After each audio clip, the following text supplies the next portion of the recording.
പ്രിയമുള്ള പ്രേക്ഷകരെ, നിങ്ങളെ നാളെയിൽ നാം ഇവിടെ ചർച്ച ചെയ്യുന്നത് 1200 കർക്കിടക മാസം 10-ാം തീയതി, അതായത് 2025 ജൂലൈ മാസം 26-ാം തീയതി ശനിവാരം, മന്ദവാരം.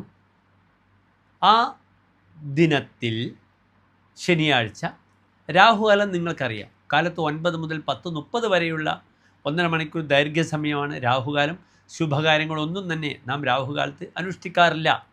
നാളത്തെ തൃശ്ശൂർ സൂര്യോദയം കാലത്ത് 6:16, അസ്തമയം വൈകിട്ട് 6:46. നാളത്തെ ശനിയാഴ്ചത്തെ തിഥി വെളുത്തപക്ഷത്തിലെ ദ്വിതീയ തിഥിയാണ്. പ്രായണ വെളുത്തപക്ഷത്തിലെ 5-ാം തീയതി വരെ അമാവാസി കറുത്ത വാവ് കഴിഞ്ഞാൽ വെളുത്തപക്ഷത്തിലെ 5-ാം തീയതി വരെ പ്രായണ ചന്ദ്രൻ അത്ര ശക്തനല്ല, ദുർബലനാണ്.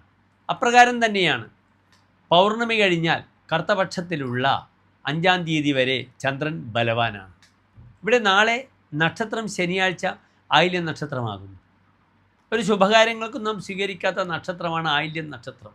എൻ്റെ പ്രിയപ്പെട്ട പ്രേക്ഷകർക്കറിയാം, യമരുദ്രാഹി മുപ്പൂരം തൃക്കേട്ടൈവ 7 നാൾ. യമൻ എന്നാൽ ഭരണി, രുദ്രൻ എന്നാൽ തിരുവാതിര, അഹി സർപ്പം, ആയില്യം, മുപ്പൂരം, പൂരം, പൂരാഴം, പുരൂരുട്ടാതി, ഈ 3 നക്ഷത്രങ്ങളാണ് മുപ്പൂരം എന്നറിയപ്പെടുന്നത്. തൃക്കേട്ട, ജ്യേഷ്ഠ, ഈ നക്ഷത്രങ്ങളും തന്നെ വിതക്കിൽ വിളയാ ഭൂമോ യാത്ര പോകിലവൻ വരാ. യാത്ര പോയാൽ തിരിച്ചു വരാത്ത നക്ഷത്രമാണ്. വിത്തിട്ടാൽ പൊടിക്കാത്ത നക്ഷത്രമാണെന്ന് അറിയുക. അതിനാൽ നാളെ ശുഭകാര്യങ്ങളൊന്നും തന്നെ നാം നാളത്തെ ദിനം അനുഷ്ഠിക്കാറില്ല. പ്രത്യേകിച്ച് ശനിയാഴ്ച കാര്യങ്ങൾക്കൊക്കെ വളരെ കാലതാമസം തരുന്ന ദിവസമാണ്. നാളത്തെ ദിനം എൻ്റെ പ്രിയപ്പെട്ട പ്രേക്ഷകർക്ക് ആയില്യം നക്ഷത്രമാകയാൽ സർപ്പപ്രീതി ചെയ്യുന്നത് വളരെ ഗുണമാണ്. സർപ്പപ്രീതി ചെയ്യുക, ആയില്യപൂജ, സർപ്പപ്രീതി ചെയ്യുക. കാരണം ആയില്യം നാഗങ്ങളുമായി അഭേദ്യമായി ബന്ധപ്പെട്ട് കിടക്കുന്ന നക്ഷത്രമാകുന്നു. സർപ്പപ്രീതിർ അവശ്യമേവ കരണീയം ആരോഗ്യപുത്രാപ്തി എന്നാണ് പ്രമാണം. തൻ്റെ ആരോഗ്യത്തിനും സന്താന ശ്രേയസ്സിനും സർപ്പപ്രീതി ചെയ്യണം. മറ്റൊരു പ്രധാനപ്പെട്ട വിഷയം, നാളെ ആയില്യം നക്ഷത്രമാകയാൽ നക്ഷത്രാധിപനായ ഗ്രഹം ബുധനാണ്. ആയില്യം, തൃക്കേട്ട, രേവതി. ഇവിടെ ബുധന് ബലമാണ്. നാളെ ശനിയാഴ്ചയാണ്.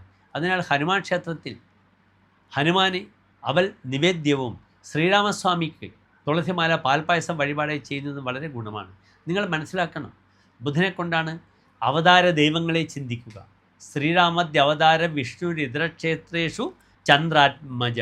ചന്ദ്രൻ്റെ പുത്രനായ ബുധനെ കൊണ്ടാണ് നാം ശ്രീരാമൻ, ശ്രീകൃഷ്ണൻ, പരശുരാമൻ, വരാഹമൂർത്തി, നരസിംഹസ്വാമി, ശ്രീകൃഷ്ണൻ മുതലായ ദേവതകളെ ചിന്തിക്കുന്നത്. അതിനാലാണ് എൻ്റെ പ്രിയപ്പെട്ട പ്രേക്ഷകരോട് ഞാൻ ശ്രീരാമസ്വാമിക്കും ഹനുമാൻ സ്വാമിക്കും ശനിയാഴ്ച ഹനുമാൻ്റെ ദിവസമാണ് ഈ വഴിപാടുകൾ നിർദ്ദേശിച്ചത്. ഓം ഹം ഹനുമതേ നമഃ എന്ന പ്രാർത്ഥന വളരെയധികം എൻ്റെ പ്രിയപ്പെട്ട പ്രേക്ഷകർക്ക് ഉപകരിക്കും. അപ്രകാരം തന്നെ നമുക്ക് എന്ത് ചെയ്യണം? അവിടെ ചെയ്യുന്ന വഴിപാടുകളും വളരെയധികം മേന്മകൾ, നന്മകൾ പ്രദാനം ചെയ്യും എൻ്റെ പ്രിയപ്പെട്ട പ്രേക്ഷകർ.